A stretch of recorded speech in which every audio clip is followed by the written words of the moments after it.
doing? You ready? You guys ready for a shift in the market? I am beyond ready. Yeah, you and me both.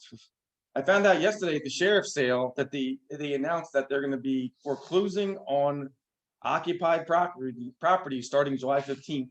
Oh, But they wow. won't be, it's good, yeah, but they won't be evicting people till whenever the moratorium January, but they're gonna actually take final judgment and take the property. But remember, before the pandemic, they were selling banknotes occupied. So it's not, hopefully they'll start doing that, and just the longer they wait, the backlog just keeps growing. It's gonna be longer to get through it. But that's why we're here today. I'm gonna give you an overview of the Shift book. If you haven't read the book, please do. If you need the book, we have one in the office. Or we can send you the digital version. I think we have it still.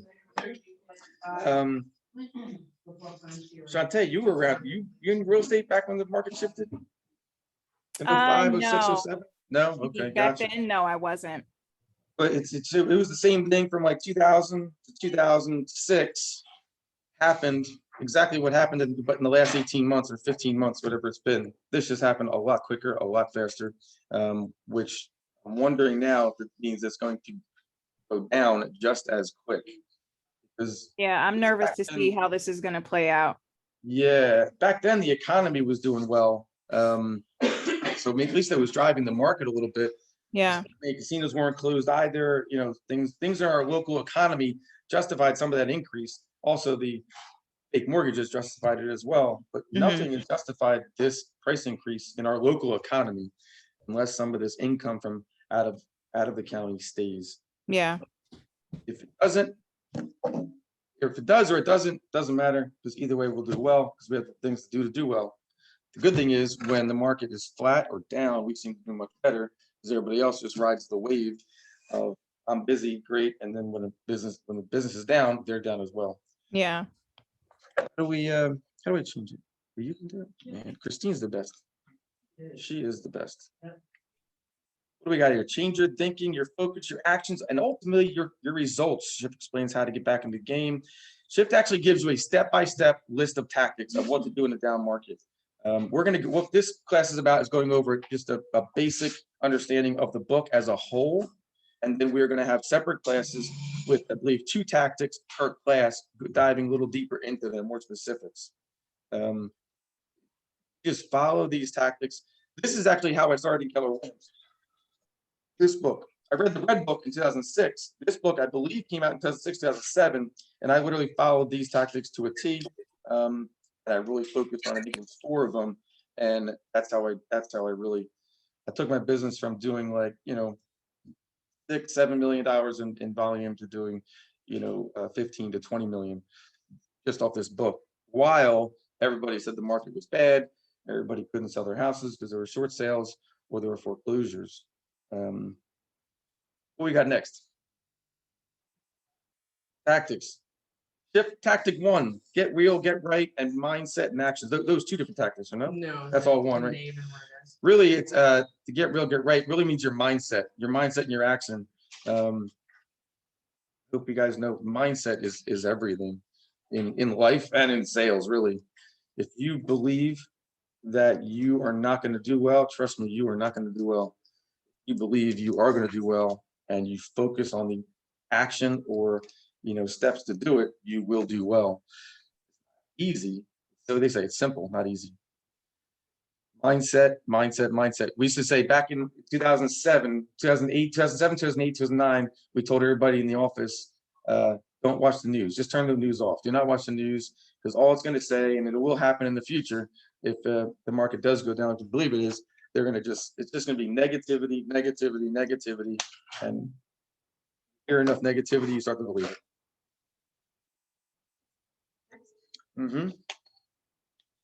Affirmations are a good thing. I did affirmations.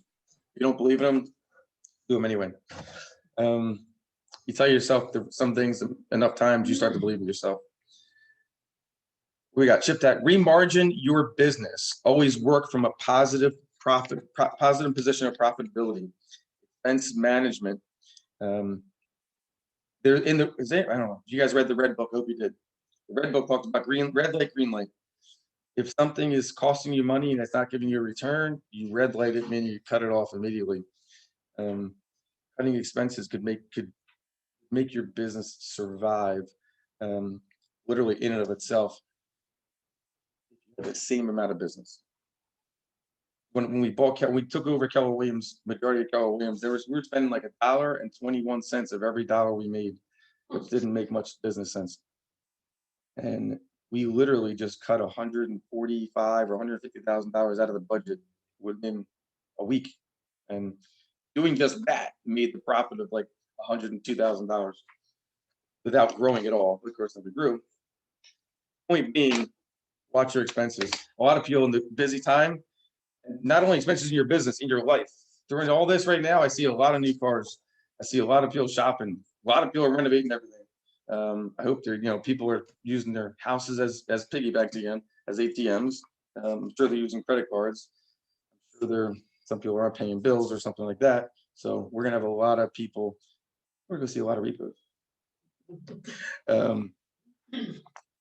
Watch your expenses seriously. Right now, if your business is good right now, watch your expenses and pay off debt. Pay off debt, pay off debt, pay off debt, pay off debt. Do more with less. Leverage. I don't know, if you guys are into leverage yet, but leverage, it doesn't just mean employees. Leverage could be, like showing time. Showing time is leverage. Instead of you having to answer every single call for agent showings, showing time is leverage for you. It can be done 24 hours a day right on the website without even involving you. So when you think of leverage, don't think of employees. Employees, when you get to that point, are leverage, but leverage is anything that saves you time. Something that you don't need to be doing can be done at an affordable cost that makes sense, and that you can use that time that you save to make more money. So if I tell people, some people get a part-time, administrative company or an employee, and then they spend the 20 hours a week that they have somebody just, running around. That is just an expense. It's no longer leverage because you're not making any money in that time. Make sense?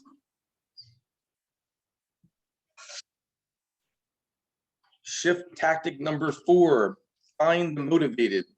This is key. This is a big one. What's motivated? Motivated is somebody that wants to buy, sell, or invest in a home in the next 30 to 90 days. And that doesn't mean they only want to buy or sell. There's some reason they must sell or buy. When the prices are going down, there's gonna be a tactic ahead. Next is gonna be price ahead of the market. Understanding, if you take an overpriced listing, let's say on July 1st, and the market is visibly going down 5% a month, you have to price that house 5% ahead. If they're overpricing it in July, what the prices are, that means every 30 days that house is going to be 5% more overpriced than it is now. So it's literally no reason to take an overpriced listing in a market that is clearly going down. That you're going to be chasing the ball down the hill, and what you need to do is get in front of the ball. There has to be a clear motivation of why they need to sell. They're relocating for their job. Is it a short sale? Are they going to foreclosure soon? Are they having a baby and they need a bigger house? Is they have too much house? Something that draws a feeling to the seller that makes them want to create action, which means sell. And same with buyer. If a buyer just wants to buy, but he's got a year lease and he's only a month into it, well, then they're not ready to buy now. Stay in touch with them, but doesn't mean they're motivated. They're not motivated. If their lease is up in 90 days, they're motivated. Find the motivated. Stay in touch with the rest, but find the motivated and focus on them. There'll be a lot of time wasters if you don't focus on motivation. In any market, really, but especially in the down market. And lead generation. Lead generation is key now, which people get busy and they tend to do less of it because they seem like the business is coming to them. But if they're not lead generating still, that means they could be doing more business. In a down market, the business is not coming to you unless you have a good database, and it's more so investors and sellers looking to get out for one reason or another. generation. Whatever you're doing in a good seller's market, you need to do double to triple in a down market. You're not comfortable with getting uncomfortable with talking to people now, you better start, because you're going to do double or triple of it when this market starts to decline. What you got? Get to the table, lead conversion. Until you have done conversion, you don't really have a lead. Key to success is setting appointments. Boils down to two things: knowing what to say and then knowing what to do. It's very correct. You could have leads, but you have to convert them into closings, really, into appointments, listings, contracts, closings, etc. Just what I was saying before, find the motivated. If somebody, like I said, somebody wants to buy in a year, but they're asking you to go see a bunch of houses, explain to them why that's not a good thing. Stay in touch with them. You'll get back to them in 6 months. If a seller wants to sell but has no real motivation and they don't want to price it right now, tell them you'll call them in 6 months. The price will be less. They might change their mind. Literally, I can't tell you people, I watched them just chase the price all the way down to the bottom, and they just couldn't get it out of their own way. It was literally sad to watch. So think about that. When the prices start going down, you're actually trying to help people, and sometimes you have to actually get very direct with people and paint a really negative picture. If they're not getting it, just paint the picture of what's going to happen 6 months from now, especially if they're heading for foreclosure, which is, you will have a lot of tough conversations at tables. I'm sure you have. You were around that, like 2005, right? And probably before that, right? Yeah. I mean, did you have you have, right? I mean, the conversations in the down markets with sellers, how are they? They're tough. Yeah. Because usually they're getting in touch with us when they're 8, 9, 12 months behind, because there's so much shame around it. Exactly. So you have to tell them don't worry about the shame of that. That's how you feel. Let's come up with a solution. Don't waste any more time. Exactly. How can we find out who's in forbearance right now? Forbearance. There is. Well, the forbearances, I believe, the national forbearance for the federally insured loans, I believe, or the stipulation or whatever, I believe it ends in August. That's a good question. I don't know if there's a forbearance list unless they're making it to the pre-foreclosure list. The pre-foreclosure list you can get through RedX. Through RedX. They're 3 months more behind. So yes, it's not much either. I think it's like 20. You can actually get the list for $25 to $50, and you can get the dialer, which is like makes it more efficient. I think for $100, like $100 total or 125, you can get a dialer with it. But that would be a good list to get once they start foreclosing, because not only will it be anything new, we still have a backlog from before the pandemic that just stopped. You know what I mean? So there's a lot of people that got a break. I got a payoff the other day, and I didn't realize I hadn't made any payments in October. Wow. So he has $21,000 on top. He didn't say that to you? But he never told me that. He didn't tell you And it's that. somebody I know really well. He never told me. It's probably a Which is fine. shame. I don't Yeah. care, as long as it closes and we get paid. Right. But the net I gave him was a lot different. Right. I'm glad you mentioned the shame or the embarrassment. After by 2009, I was sending blast emails to my database saying, I think the subject line said, behind, embarrassed, call me. Because I was telling them in the rest of the email that don't be embarrassed. 50% of the population is in short sale right now. So don't be embarrassed. Let's solve the problem. You know what I mean? Because that's what's the problem. They waited so long, and a lot of time you couldn't do it. Yeah. The sooner you get to it, the better, especially because the money owed. All right, number 6, catch people in your web. If your website isn't consistently generating appointments and it isn't earning its keep. The internet generation lead model: create and maintain a presence. 2, lead generate for traffic. 3, capture, connect, cultivate, and close leads. Since you guys are with KW, we have Command. Command has the social media campaign ads that are like next to nothing. Back when 2000 ship was written, we were buying leads online, Zillow, $25 to $50 a lead. Command generates leads on average for $1 a lead. Understanding, just making you want to go into internet lead generation with a realistic knowledge of what you're going to get. You know, you get 100 leads from command, you'll probably end up having, if you call them all within 5 minutes or less when you get the lead, first of all, and then you call them every day, call, text, or email until they answer your phone or they tell you to stop calling. If you do that call system like that with those leads, about every 100 you get, you'll probably close 1 to 3 of those leads in the first 90 days. The other 99 or 97 you will have to put in your database, and then 15% of those will probably come back out in the next 18 months, depending on the market, depending on what you're doing as far as getting in touch with them. So, but if you're spending $100, you get 1 closing. That seems pretty good to me. That all day long. We used to get 4 leads for $100. Shift tactic number 7: price ahead of the market. Oh, we go back to websites. If you guys have a website, if you are not ad wording that website or somehow intentionally driving traffic to that website, do not spend a lot of time making it beautiful or pretty or paying a lot of money for any of it. Because your website can be beautiful, the most beautiful website of all. You got the coolest tools on it, but if you are not systematically driving traffic to it with a lead capture system on it, there's really no point in doing it. You're better off doing the social media as a command. But if you are, then it can be a very lucrative tool. Shift tactic number 7: price ahead of the market. Seller pricing strategies.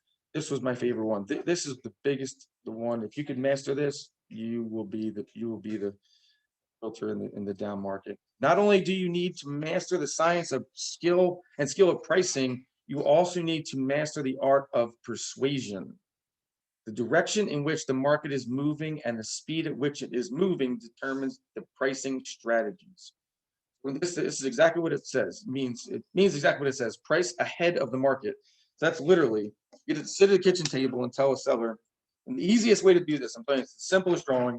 You take your CMA, you flip it over to the blank page, and you draw a line diagonal across it, and you put a price on top of it. You say, listen, today it's July, and your price home is worth $200,000. And in 30 days, it'll be worth 5, 10%, 20. So it'll be worth 190. And in 60 days, 180. You know, and then go down whatever whatever the average is going down, and write that way. And then you say, where do you want to be as far as selling the house? And they're on top. Like, okay, well then you need to sell it. You need to price it at 190 today because it'll be ahead of the market. So it'll be the best price out there. You might not get 200, but you get 190. You know what I mean? And it's hard to get sellers to swallow the fact that they are pricing it cheaper than what the market value is saying. However, when you go back in 60 days and tell them, hey, it's 180 now, after a while, most of them get it. The really, really ones with the most pride, they'll chase it right to the bottom. I can bore you with stories, but most people give away $100,000, $200,000. Price ahead of the market. And actually, in the next 90 days, I think that's where we're going to be. I think we're not going to go down, but I think we're going to start. I think we're starting to get stagnant already. Some listings, some areas. Have you seen that? Yeah, it's still not coming out. Right. Gotta just keep watching the uniform. But this time of year, June. August, but it's hot. It's like June is a little weird. It's like when it's cold. It is. Coming out when it's 90 degrees. I'm waiting to see how July does as far as contracts written and listings under contract. Because June is always a weird month, especially right now because graduations and vacations can be in person, and everybody's doing more of that because they're so. Shift tactic number 8: stand out from the competition. Seller staging strategies. Staging is an essential part of the marketing process. The best stagers not only make the house look great, but they also create a vision of what living in the home would be like for the buyer. Depending on the sales price of the house, this is sometimes tough in our area, but 100% in this market and in that market, it definitely helps sell a house. I hope you would agree because it just looks so much nicer when it's properly staged. On the size of the house, it could cost anywhere from $1,500 to $3,000, $4,000. A lot of times it doesn't take much. A dining room table, a couch, maybe just 2 rooms. Now they have actually digital staging photos. That's actually a good thing because they're like $50 a photo, and you could do maybe 4 or 5 rooms that make it look really beautiful. You have to put the unstaged pictures in there more too. Broad or anything like that, but it makes it look really, really nice in the pictures. And in the down market, there's two things you want to be. You want to be, it's a beauty contest and a price war. You want to be the most beautiful house in the market, and it's a price war. That's it. So you want to be the best house, the nicest house for the best price. And that's why you need to be a master of persuasion. And it's not even persuasion, because I don't like that word. It's more of a master of trying to figure out how to make the seller understand you are trying to help them. Sometimes they need to lose 10, 20 grand before they realize that. And we have some stagers in the office, some agents in the office, I think, do staging, and I have somebody as well if you need somebody anytime. Paradox, shift back to number 9, create urgency. This is very good. You need to create urgency for sellers, just the way I was just saying, and overcoming buyers' reluctance of the down market. This is, I mean, two things. One, if the market is going down very quickly, you have to tell your buyer that's what's happening. However, it doesn't mean now they can't make an offer because the market's going down, and whoever's willing to sell the cheapest is going to get the rates are still down when we start dropping and they're going up. That will be the reason for the buyers to buy, because if the rates go up 1%, the buyers get it for 10% less. I have a feeling the rates are going to go up into the 5, 6s. I'm just guessing. Have you heard? I've heard like from the mortgage companies with 5, 6, right? So, and the difference between 3 and 5 is a big difference in payment. So that will be the urgency. But whatever it is, you need to create urgency for the buyer or seller, and you can't create urgency unless they're motivated. Again, that goes back to feeling with the motivated. If they're motivated with a real reason, motivation behind it, they will be urgent. 3 ways to energize buyer urgency: become the local economics of choice, help them tap into their why, again, motivation, address the buyer reluctancies, what's making them hold up. And the local economics of choice, that is the stats we do at the office meeting, and doing the numbers for local, specific to towns, sometimes even specific to developments. You have to really, if the prices are going down consistently every month, you have to have your finger on the pulse. Literally, if you take your eye off it for 2 months, you could be way off on. Shift tactic number 10, expand the options. Creative financing. This was cool, yeah. Affordability drives the real estate industry. 3 things impact the buyer's ability to get a loan: credit, income, and assets. When the foreclosures, at least in our area and nationally, I think foreclosures are going to affect the market. Some due to the forbearances. People just won't, they'll be out of such a rhythm of paying, they won't be able to catch up. When the foreclosures happens, the financing slows down and tightens up because the secondary market stops buying all the loans and they get more picky. That will then create stricter guidelines to get financed. If you remember when the pandemic first happened, I think it was April, May, maybe June, a lot of lenders went up to 680 right away, 675. They wanted, less debt ratios. There was a lot of new guidelines. That was exactly what it was. The secondary market stopped buying everything immediately in fears of what was going to happen. That will most likely happen if the market drops. Therefore, you have to make sure you're getting your buyer really qualified. If it's dropping consistently, you want to have your buyers come into the office, bring pay stubs, bring bank statements, bring tax returns, have the mortgage guy or girl in the office, or at least on the phone, and send it to them. This way, you are getting that ball done, starting the ball rolling with that right there. If they don't want to do that stuff, and the market is the way it is, you just want to tell them when they're ready to get to that point, then you'll stay in touch with them. Because if not, you'll be wasting a lot of time. A lot of people think they're able to get a mortgage and they're very confident, and then they might realize they definitely cannot. Take 2 or 3 buyers out like that, can't get a mortgage after you find them a house, and then you'll do that. You'll start doing that. I ended up becoming the mortgage expert because the mortgage companies didn't know their own guidelines, and they kept putting more guidelines on every time something changed. I thought it was the right way, and then it wasn't. We went from giving away mortgages. What's that? I missed the no income class. Right, yeah, that was good for the right people. It was great. Oh my goodness. Nothing like that. No, I think I did one like 6 years ago with 40% down, and I still can't find one. I mean, I can do hard money loans like that, but it's 12% interest, 3 points, 4 points. We went from giving away loans to anybody with a heartbeat to now in 2008 they wanted your firstborn child and a blood sample to give you a freaking loan. It's loosened up a little bit, but not much. Shift tactic number 11, master the market of the moment. Short sales, foreclosures, and REOs. If you are somebody that might think you want to get into REOs or foreclosures, start now. Well, I'll tell you, first of all, it is a lot of work. You need systems in place. You have to do a lot of work for no money in order to get the relationships, and then hopefully you get bank loans. But if you want to get into that now, start looking online on sites called like ResNet, all the auction sites or any place that's looking for BPO agents. A lot of banks a lot of asset managers are looking for BPO agents right now. Meaning, once you do a broker's price opinion, it's basically a short appraisal. It takes you probably an hour or two to do. They only pay usually anywhere from $40 to $100 per BPO. But typically, if they're actually for an asset manager or a company, that's your kind of way to get the relationship started. Yeah, I don't like BPO. But if you ask Gene Ball, ask Tom or Deb Bear, Rosalie, they did a lot of BPOs, and that's how they started getting bank loans initially. Shift tactic number 12, bulletproof the transaction. Issues and solutions. 6 transaction issues you need to bulletproof: inspections, repairs, appraisals, loan approval, funding, other contingencies, co-op agent, and deadlines. There are ways to do what I said about bringing buyer in the office with the mortgage rep is the best way to.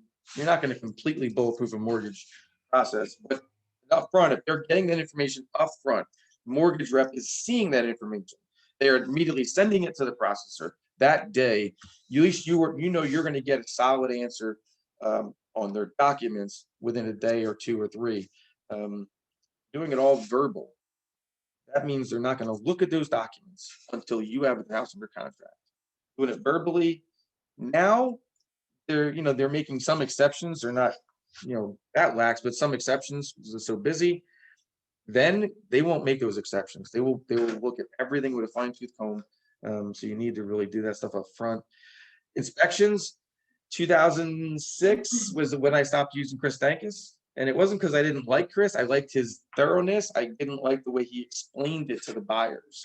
And when your units get cut in half, the last thing you need is somebody telling your buyers that the roof's going to fall in and it's not leaking. But you want somebody that's going to do a good job for your buyers. That's where I went to Ed Regazzi, I think, at the time. I love Ed. Ed he does a very thorough job, but he explains it in a way that realistic way that can be fixed. What I mean? That it's not, so you want to get somebody that does a good job, but knows how to explain things to buyers, understanding that buyers are already very nervous buying their first home, buying any home. Repairs, tell the sellers they have to do them all. In that market, it's going to be a 360. They don't have to do any now. They'll have to do them all then. That's it. That's just what it is. I mean, if it's short sale or bank owned, they buyers have to buy it as is. But normal sales, that's pretty much what it's going to be. Make sure the sellers up front, we take a listing, a normal listing, just tell the sellers. Even short sales, I was telling people, you may have to do repairs. Are you prepared to spend a few $1,000s on repairs? Because if you're not, we might have a problem, and I want to address that now. Appraisals. I mean, I'll tell you what I did while the mortgage company's closed. So when I found Patty Struett, she moved to Meridian Mortgage as an example, and you could ask if you know the appraisers in the area, which then I knew most of them. Me and Patty, before she was recruited to Meridian, we asked who was on the wheel of appraisers, and we asked honestly to have 2 removed and 2 added. I'm not saying you're going to be able to do that all the time, but we were able to do that because they were opening the branch here. Patty was their recruit, and I told him I'd give them an MSA with the office, but they had to get rid of 2. Ask who the appraisers are. I can tell you a few that I know that I would never want to do appraisals on your properties because they're just not good. And this is about home. Appraisals are tough. You can't pick appraisers legally, but you can see who the mortgage company has on their wheel that will be picked. at random when your property goes under contract. Loan approval, again, what I said in the beginning, other contingencies. Or contingency, again, up front, and co-op agents, most agents are good, you have to stay on top of the transaction. Besides for maybe 2 or 3 that I would say stay away from. And deadlines, stay on top of deadlines, stay on top of the mortgage rep. You got to call the mortgage rep 2-3 times during the transaction directly. How are we doing? If you have a processor's number, call the processor. Stay on top of everything. What's next? Is that it? That's it? Wow. What is it? Oh, sorry, not bad, right? I kind of ran through that stuff quickly because I don't know how many there was. I thought it was 15. It's all common sense stuff if you're running a real estate business. We're going to have all the taxes in each class, two taxes per class. I look forward to everybody coming, including the people outside, which classes won't be on a Friday anymore with that. So just go get them in here. Thank you guys for being on.